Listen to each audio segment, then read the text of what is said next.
Hi friends, welcome to my channel. అందరూ బాగున్నారా? మేమైతే చాలా బాగున్నాము. సాటర్డే స్పెషల్గా మేము బోండాలు వేసుకుంటున్నాము. సో ఫస్ట్ పెరుగు, ఉప్పు, కొంచెం బేకింగ్ సోడా వేసాను. నెక్స్ట్ జీరా వేసి కొంచెం ఈ విస్కర్ తోటి విస్క్ చేస్తున్నాను. ఇప్పుడు కొంచెం దీంట్లో వాటర్ వేసి మైదా పిండి వేసి కలిపి ఒక 1 అవర్ నానబెడతాను. కొన్ని వాటర్ వేసాను. వాటర్ వేసిన తర్వాత ఇలా కలుపుతున్నాను.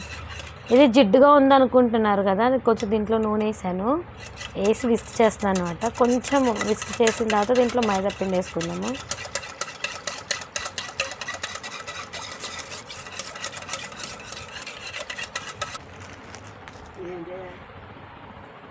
ఇది పెట్టినది నేను కొంచెం చెప్తున్నాను. ఫస్ట్ ఇలా కలుపుకోవాలి.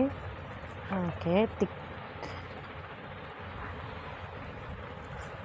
ఈ విస్కర్తో పని అయిపోయింది. జస్ట్ ఇప్పుడు ఇది కలిసింది కాబట్టి ఇది కొంచెం క్లీన్ చేసుకొని మన హ్యాండ్ తోటి మనం ఇది నీట్గా కలుపుకోవాలి. ఇదిగోండి, విస్క్తో కలిపితే ఇరిగిపోద్ది. అందుకే నేను హ్యాండ్ యూస్ చేస్తున్నాను. హ్యాండ్ కడుక్కున్నానులే అండి, మళ్ళీ అడుగుతారు హ్యాండ్ వాష్ చేసి రావని.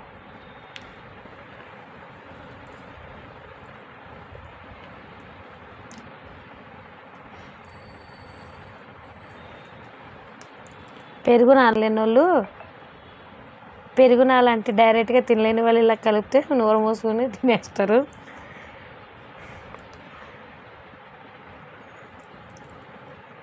ఇదిగోండి, ఇలా కొంచెం థిక్ కన్సిస్టెన్సీలోకి వచ్చే వరకు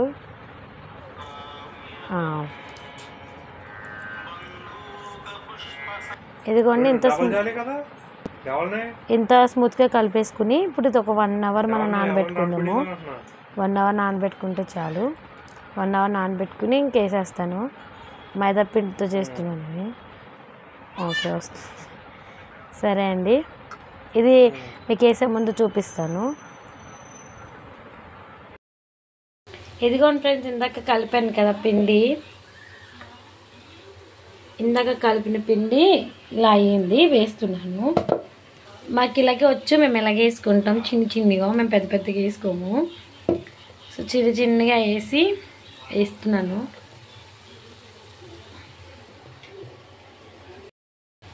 ఇదిగోండి ఫ్రెండ్స్, అయిపోయాయి. పిండి కూడా అయిపోయింది. అలా వేసుకున్నాం చిన్న ఇవ్వండి.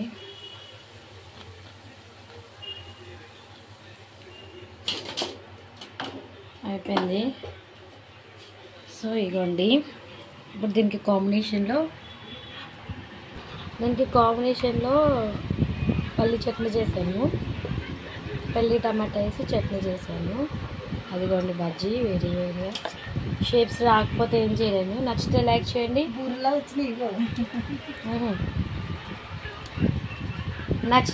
చేయండి, షేర్ చేయండి, సబ్స్క్రైబ్ చేసుకోండి. ఇది మా డిన్నర్ ఈరోజు. Bye friends.